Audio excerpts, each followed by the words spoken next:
evening, welcome to Leicester Fan TV. It's Monday night, it's 7:30. It's Phil. If you're watching this live, don't forget you can get your comments in. You can get your views in. You can have a slobber with us. Tom's going to be joining us. And we've got Charlotte, a Toon fan from the True Faith Podcast, join us very, very shortly. So for the next 29 minutes, get your views in, get your comments in for this week's match preview. Newcastle tomorrow against Leicester in the Carabao Cup. Welcome to Leicester Fan TV. Are you ready for the show?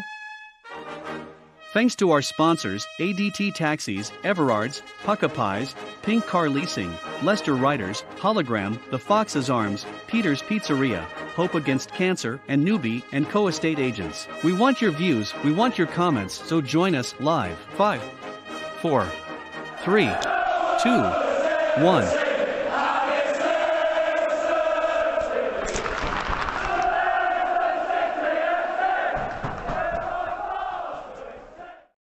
Yes, as ever, good evening. Welcome to the show. Get your views in. Karen, good evening to you. Hope you're well. Get your views in. Let us know what you think about tomorrow night's team. Who do you think Brendan Rodgers is going to pick after the win away at Gillingham? Is he going to mix it up again? Is he going to go A team, B team? How would you do it? Let us know in the comments what you would do. Now, I'm going to get Tom in very quickly and Charlotte from the True Faith Podcast. So let's add Tom in. Tom, welcome. How are you doing? Good. We won on Saturday. What more do you want? We did. We beat the mighty Gillingham, bottom of League 2. Well done, Leicester. Hey, it's a win. It's a win, mate. We'll take a win. But talking of wins in the FA Cup, let's add Charlotte in. Charlotte, good evening. That's incendiary, that is, talking of wins in the FA Cup. Should we not talk about the FA Cup then, Charlotte? I would certainly rather pretend it didn't exist, yes. To be fair, Charlotte, obviously you're from. Tell us which podcast you're from, please. I'm from the True Faith Podcast, Newcastle United podcast from Pansy. Fantastic. I mean, obviously you're having a great season so far this season. Mm-hmm. Are you having the season that Leicester have had maybe 2 years ago, and then we've had it? We've been through it, so it is tremendous fun. Mm-hmm. I thought actually what the cups would be one of the things you might be targeting. What have you got your eye on the League Cup now? Well, I think we're going to have to because we can't have our eye on the FA Cup anymore.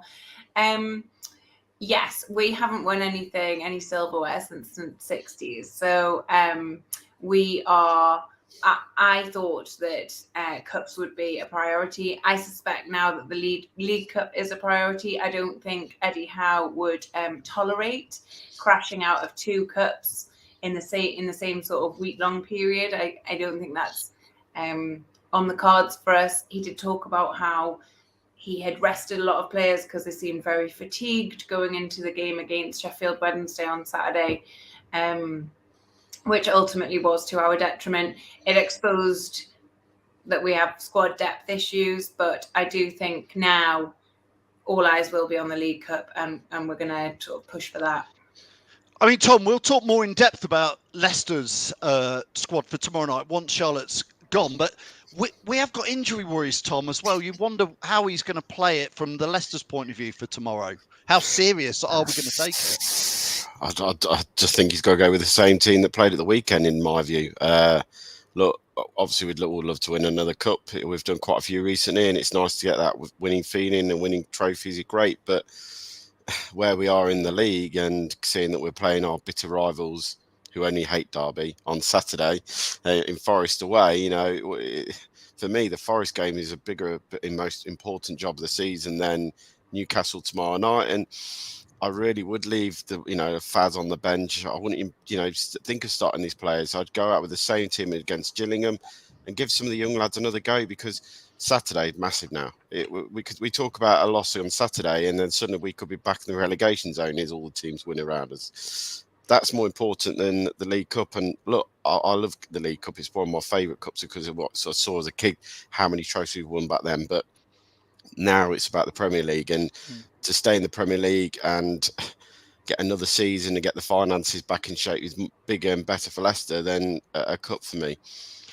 Charlotte, we're at that stage now. I work with a Newcastle fan as well. I was talking with this today about them. Surprisingly, slightly, because we know you've got oodles of money coming through, but you haven't massively spent yet. Did you think you could be in the top 4 at this place? And does it make you almost think, should we focus on that top 4 rather than the League Cup tomorrow? What is the fans' view on it? No, I think the fans' view is this is really fun and we're having the best time, like winning games and with ambition and things like that. That was sorely lacking in the last sort of 15 years. I think we're ahead of schedule. I think we're ahead of where even Eddie Howe and Jason Tyndall and our owners probably thought we would be.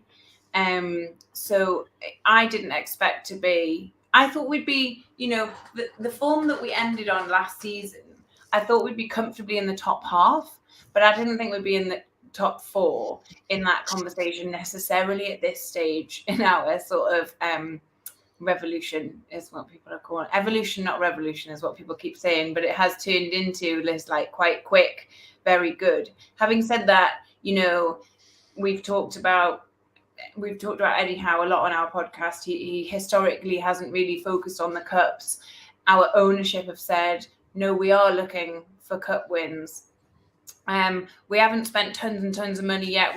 Our most expensive ever signing was this summer with Alexander Isak. He was 65 million. That's not tons and tons. That's not like your marquee signings that like your big clubs are making. I think it's not bad, Charlotte. It's not bad. 65 million. It's reasonable, but like we'd never spent money like that before. We spent 40 million on Joe Linton, which he was like a dud for a year or two until Eddie Howe came in and actually got him playing where he should be playing, and he's turned into this midfield monster. But we just never really spent more than about 20 million. One good thing I suppose Mike Ashley did was he left us in the green financially, so we could spend some money up front. But FFP regulations do mean that we have to be mindful. We haven't got big sponsor in yet. We haven't got, we haven't shifted a lot of the people on our squad playing for us in the Championship. We've got big wage bills. We need to move people on before we start spending. So I think we're ahead of schedule. I think we'll give tomorrow a good go. But yeah, I didn't expect to be here, if that answers the question. No, I understand. I think you are right when you say you're ahead of schedule. And the thing is, you're probably building a team and a club for the next 10 years. Who knows with that sort of money? That is the reality. But Tom, before we let Charlotte go, I think we're going to have to ask her a little bit about James Maddison and Youri Tielemans, who both, Tom, still being linked. I notice in today's media, there's still rumours of either of them potentially going to Newcastle.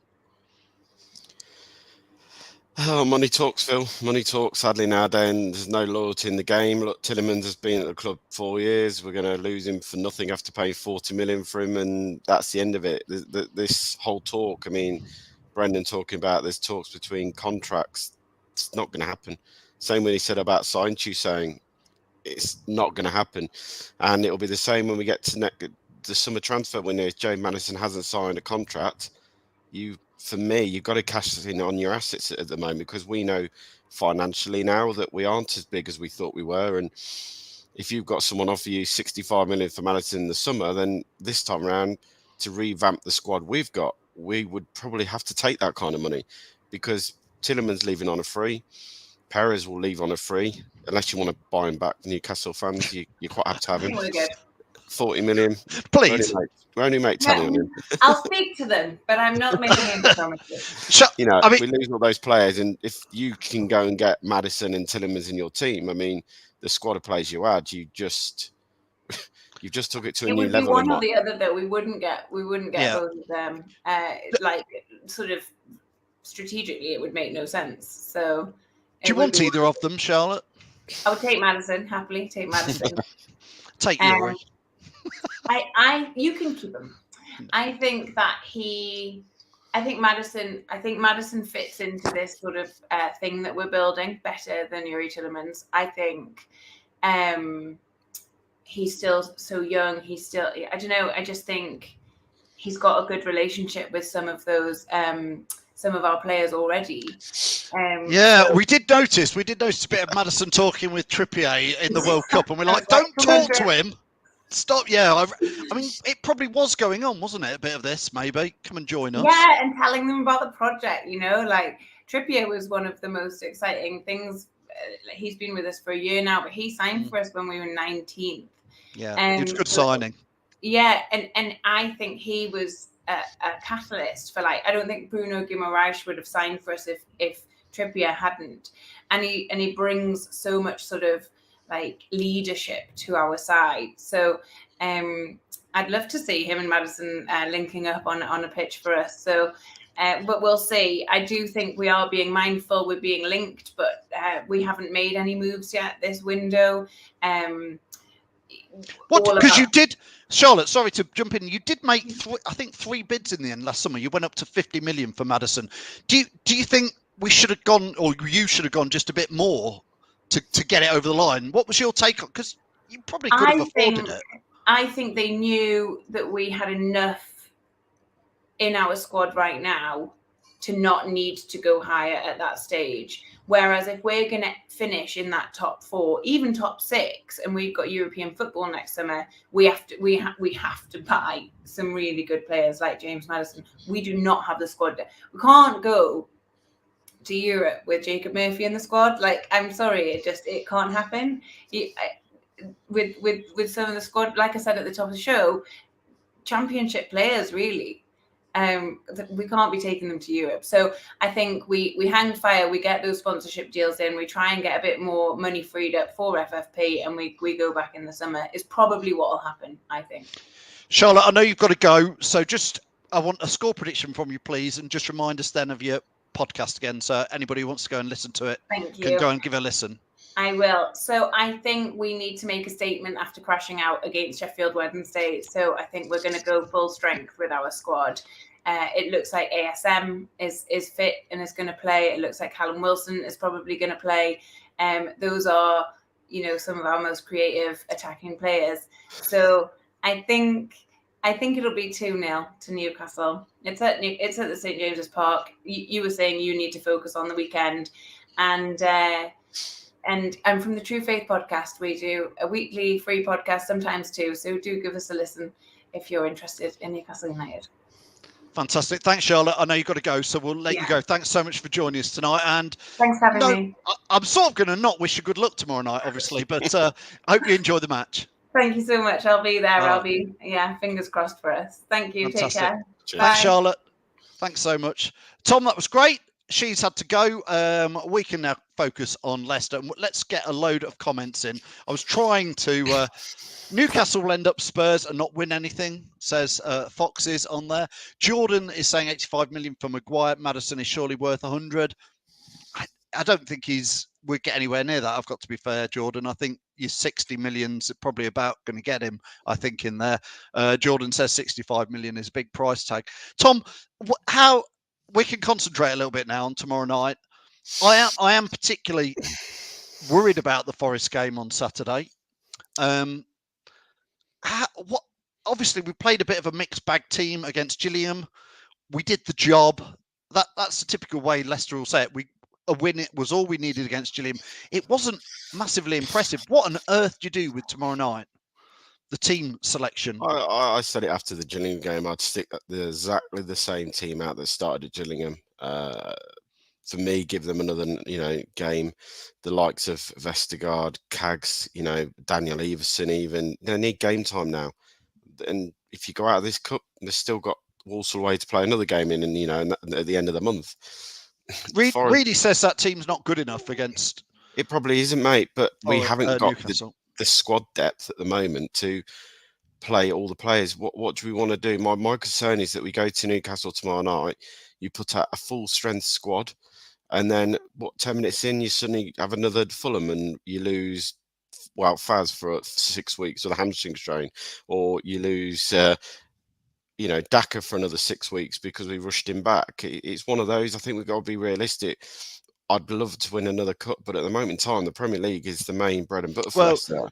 That's exactly what Andy's saying there, isn't it? Sack off the cups. And I'm afraid it's a tough one, isn't it? I just think at the moment in time that the Forest game now, because of what happened last Tuesday with losing and then winning and coming on the same amount of points, who would have thought that after we spanked them 4-0 in, beginning of November? 2 months ago, we beat them 4-0. We won 6 out of 7, and we'd pulled miles away from them. Just before the break, they won 4 out of 3 or something silly to come close to us again, and that all because we lost 3 games in a row. It's too important, this game now on Saturday, with confidence, to go to Newcastle, put a full team out, and end up getting a couple of injuries on a cold night. And that's probably why we lost some players last week, because of the cold night. I still think if you talk hamstring injuries and stuff like that and strains, are all down to cold weather and players not 100% being warmed up properly, as they say most of the time. So I don't see the point of going risking the first team again. Give the kids another go. If it ain't good enough, it ain't good enough. And we can sit here and say that without 8 players, whatever it is left now on the injury table, I think someone just put in there Ricardo's 3 weeks away. You know, Ricardo could be lucky just in time back for the Walsall game to get some minutes under his belt. You know what I mean? You just don't know. You've got to keep Ricardo now, treat him now with kid gloves, haven't you? I'm afraid, I think up for me, Tom, Ricardo is one of those players, a bit like Johnny Evans, where you just think it's just going to be X amount of games before he puts himself out for another long injury. Oh, man, that's the thing about it now. It's one of those Ricardo, Johnny Evans, James Justin, these players who are now proven injury prone. Let's go back to the day Jerry Taggart. I remember when he had his first nasty injury. He had injury after injury after injury. Taggart even said he never came back from that.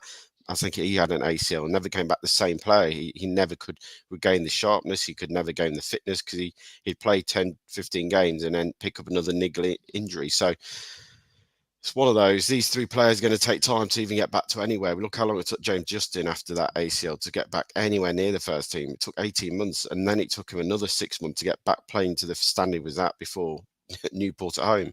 Ricardo, it taken him near 2 years after that Villa game where he did the ACL to get anywhere back to where he was. One pre-season game, ball not in near him, and he went to run and he broke down again. It is one of those things when a player gets such a nasty injury, to then see them back to anywhere near the potential and world classness, it's doesn't happen as often, I think, as it used to. Yeah, Tom, I've been saying the last couple of games on the injury list is getting bigger, and I've been saying, well, where are these? Where's the next generation? Where is the academy lads? Where's the under 21 lads? We've got a fantastic training facility now. It's got a fantastic pitch there. The academy team play there. You know, we've been well known for scouting, and really since Harvey Barnes has broken through and KDH, a little bit of Luke Thomas, it feels like it's been a bit of a staggered progression for some of these. There was 2 youngsters out there on Saturday. It was a tough day to be involved, I would think, in that wind and down at Gillingham. And what did you make to Brunt and in particular McAteer? Personally, not wowed, but it was tricky circumstances. They're not that young either, is my thing, Tom. They're both sort of 21s, aren't they, I think?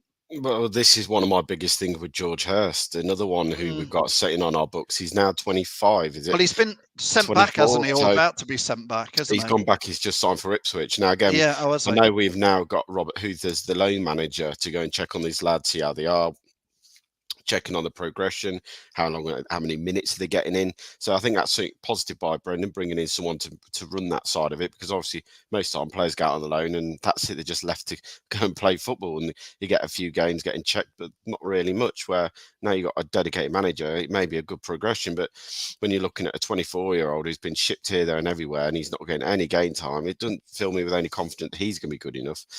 Brunt, I thought he had a half decent game yesterday. I think Rodgers hit the nail on the head. These are the games that make or break you as an academy player, because, as he said, playing in front of 32,000 is different to playing in front of 9,000 on a wet, a windy, and it was windy, pitch. And everyone's close and on top of you, and it's a bit more nasty, and everyone's fighting for the ball more than playing in front of 32,000 in a Premier League game. When we've seen at times in Premier League football, you get a lot of time on the ball to look up and spread the passes. They won't get any time. Do I think they're going to break through and wow me? Not really. I haven't seen a player, I don't think they're anything like I thought they were. There's nothing there that said, wow, he's got something in his bag. No. Will Alves now he gets me out of my seat. He's a player who, to me, looks like, I know he's out. I was going to say he's out for a long time, isn't he? With that, but he looks. When you see a play, you see a spark. I remember seeing it with other kids who's come through, and you thought they've got something, and they never really achieved anything. He's something that stands out for me, not because the way he runs with the ball, but just his technical ability, his touch, his vision. He knows where the passes are, and at 16 to be able to see all that, there was a good young player in there. Brunt, on the other hand, I don't know. And same with the other lad. He didn't really do for me on the left wing of Vonocchia. He wasn't in the game that much, and when he was, the dive said it all to me.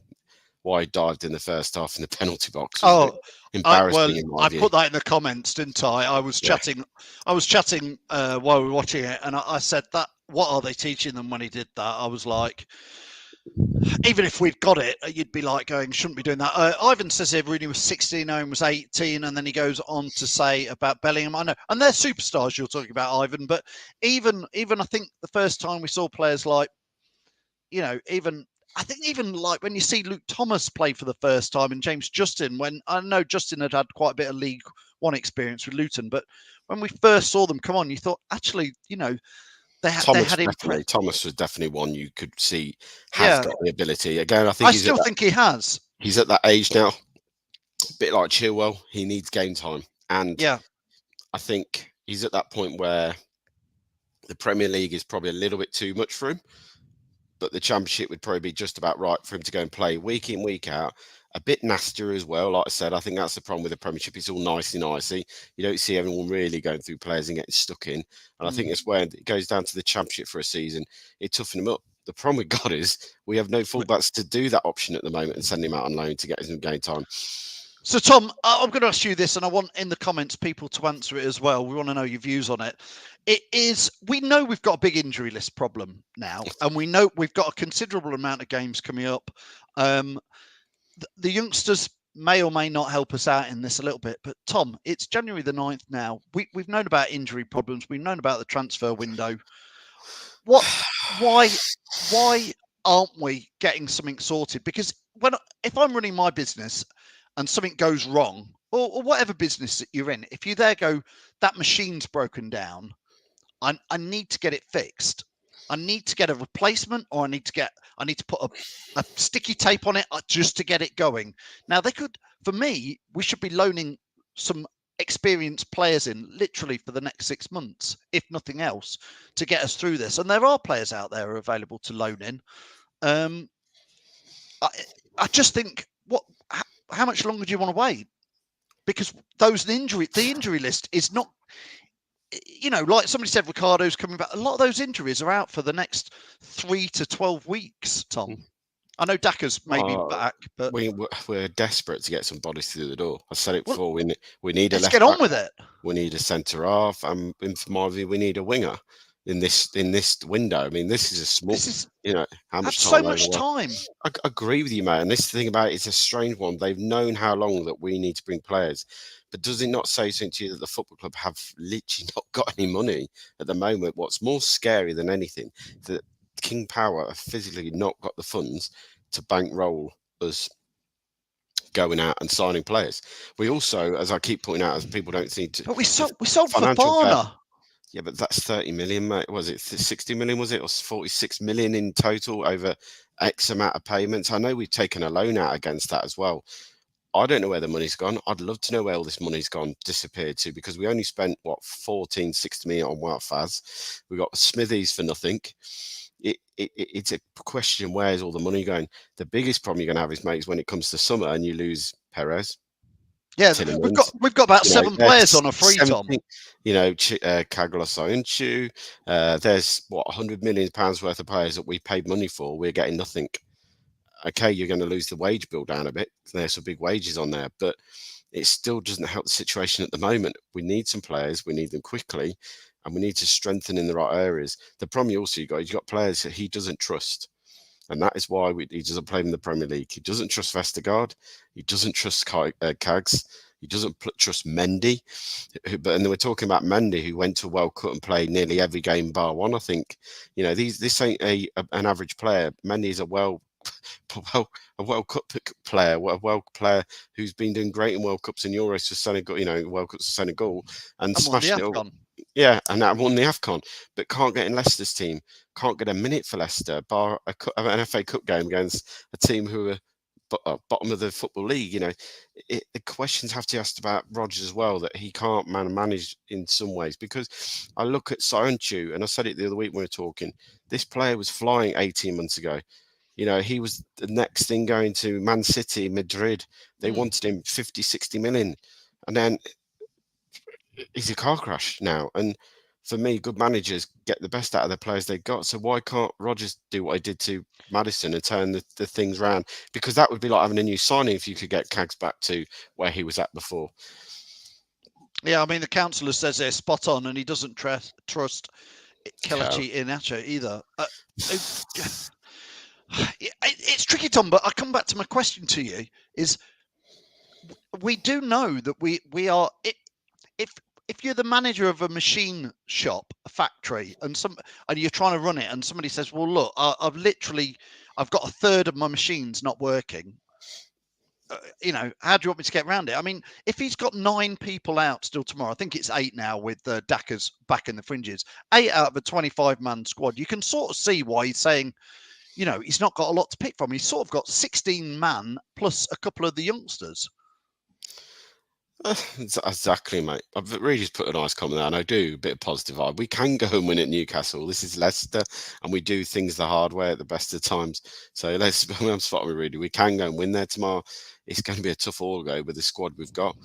My concern is that, and I'll put this out to the fans myself. Here's a question for you: if we lose to Forest on Saturday, how can Brendan Rodgers keep his job, having lost to Nottingham Forest twice in a calendar year, or be just over a calendar year?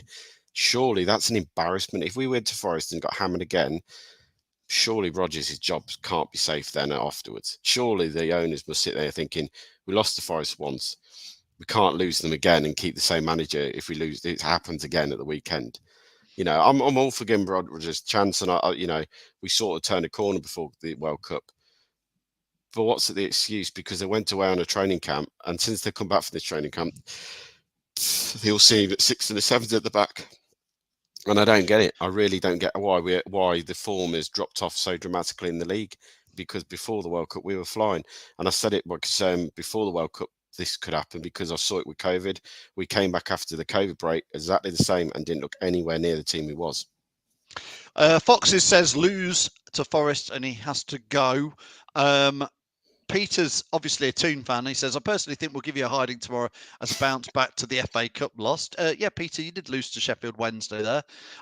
Really says 5 home unbeaten run, I think. I'd take a draw. That's Forest. My part of my, and it is a fear, Tom. I'm sorry, you and me were there at Forest in that woeful FA Cup match. Part of my fear is that I think the Forest ground, the shitty ground, will be rocking on Saturday. I think they're going to be up for it, and I think if they do beat us, they go 3 points clear of us. I think, and potentially could put us into the bottom 3. I think if certain results go around, I don't want to go there. Like I say, I don't want to be pessimistic before it, Tom. The table doesn't lie, mate. 2 home wins all season. 2 home Leicester, wins. Yeah. 2 home wins all season against Leeds and Forest. Ain't good enough, mate. Sorry, but that ain't good enough, and that says it all to me. Where if we're all going to get carried away on that 6 game winnings, well, 6 out of 7 was it we won, but we only won 2 games at home for a team that had a record years ago, over a couple of years ago, were the best, one of the best home teams in the league, and where's it disappeared to? It's not fearless anymore. Well, problem is, we're not picking the wins up on the road either. Is it Madders, as Foxes here says there? We just aren't the same team without Madders. We're nowhere near the same team without Madders in that team setting things up. I think, and I hate to say it, and I'm going to be gutty when he's gone, but I'm now starting to think that Vardy is on the way out. The performance at the weekend, 2 seasons ago, he would have smashed both those goals in for fun. This isn't the Vardy now, and for me, we need to start looking at the replacement for Vardy, because I love Daka, but I'm still not 100% sure now if he's the replacement to take on the reins of the Vardy case, because he worries me still that he's not going to be taking the chance when they come. It's going to be an interesting this next 12 months for me, the next 3 transfer windows are crucial. Starting in this one, the summer one is going to be remarkable because of how many players will probably leave and how many players are going to have to sign and then get the team playing again. And then next January will be exactly the same, that you're going to have to look to see where your next bunch is coming through and where you need to strengthen. But going into Saturday, like tomorrow night for me, is just let's go. Let's put a professional performance on. As long as we play with hunger, desire, and commitment, as I always ask for, and we show up and try something, then fair play tomorrow night, whatever happens. But Saturday is more important at the moment than the Carabao Cup for me. Nick says there's no leaders in the team. Nick, I've been saying that and agree with you for about 2 years. Certainly, even when Wes Morgan went, we had nobody really to replace that leadership in there. The councillor says Ndedi's form is worrying. He's lost it and looks a spent force. I think that's interesting there. And Simon Mack, Simon, we must get you on again, mate. Saying we're paying for the awful signings that's the summer of 21, which was Vestergaard, Daka, Bertrand, and Sumari. And he says bloated the squad with overpaid mediocrity. We'll pick up again when the window shuts like the start of last season. Tom, listen, we're just about overrunning now. Score predictions, please, for the League Cup tomorrow. I'm going to take a 1-1 draw and win on penalties. It's going all the way. I'll do the same as we did a couple of seasons ago and beat them on pens for me. So yeah, 1-1 and a penalty shootout win. Yeah, okay. I think that's quite believable, Tom, that we could take it to penalties, and of course we could win it in the 90 minutes and do it. But actually, like you say, to probably go there and stifle them for 90 minutes and take it to a penalty shootout is probably, Tom, I think that's a fair shout for tomorrow night. Hey, let's see what happens, Phil. Get your money on it. And obviously, we'll go on to score predictions for Forest nearer the game. We'll do another live before then to preview that match. Thanks, everybody, for watching. Thanks to Charlotte from the True Faith Podcast. A couple of score predictions here. Ivan saying 5-0 to Leicester. Ivan, you're surprisingly buoyant tonight because you're normally the bringer of doom and gloom. I know, obviously, he's saying he's going 5-0 to Newcastle. Andy says 2-0 to Newcastle. Come on, Andy. Let's have a little bit more positivity than that. Jonathan is better. He's saying 2-1 to Leicester. Reedy is reminding us. In fact, that's a good remind. Tom, talk us through that. Tomorrow night, 7:45. Join us, me and the Reedy, who's a Forest fan, remember, as we do a full watch along against Newcastle in the Carabao Cup and live from the studio. Fantastic. It's been a while, Tom, since you've done one, so looking forward to seeing that. The councillor sees a 1-0 win to us. Thank you, councillor, sir. That's very good. Peter is a Toon fan and is going 4-0 to Newcastle. Nick Moore, 1-0 with a Nacho in there. Rogers out, says Nathan. That's all he's giving. Foxes says 2-2. Anthony says 3-2 to City. Nathan's going 3-0 to Newcastle. Yes, Ivan, I knew you were saying 5-0 to the Toon. I was just playing with you. Joe says 2-1 to Newcastle. A lot of Leicester fans probably going for the Newcastle thing. And yeah, enjoy the watch along with the Forest fan tomorrow night. Right. Aggie's going to be there. Thanks, Tom, for joining us. No problem, mate, as always. Thanks, everyone. We'll see you soon. Thanks to Tom. I'll let him go. Cheers to Tom there. Thanks for all your views, all your comments. If you were watching this live, brilliant. If you weren't, if you're watching it on playback, come join us live every Monday at 7:30, because then you can get your comments in. We can react to it. We can join the debate with you. We're Leicester Fan TV. We are here because we are fans just like you, and we love watching Leicester. Tomorrow night, who knows? I'm looking forward to tomorrow night. I'm relaxed about it. It's the League Cup. It's one of the favourites. It reminds me of this shirt here, 1997 League Cup final. I love that. Saturday. I don't even want to start thinking about Saturday yet at Forest. I really can't take another defeat to those guys. I get too much grief living in Loughborough land. There's too many Forest fans sniffing around this area. We need to make sure we give ourselves the bragging rights on Saturday. From me, Phil, Leicester Fan TV. Thanks to these guys. We'll see you later. Thanks for watching Leicester Fan TV. Thanks to our sponsors, ADT Taxis, Everard's, Pucka Pies, Pink Car Leasing, Leicester Writers, Hologram, The Fox's Arms, Peter's Pizzeria, Hope Against Cancer, and Newbie & Co. Estate Agents. Make sure to follow us on all of our social channels at Leicester Fan TV. Visit our website, leicesterfantv.com.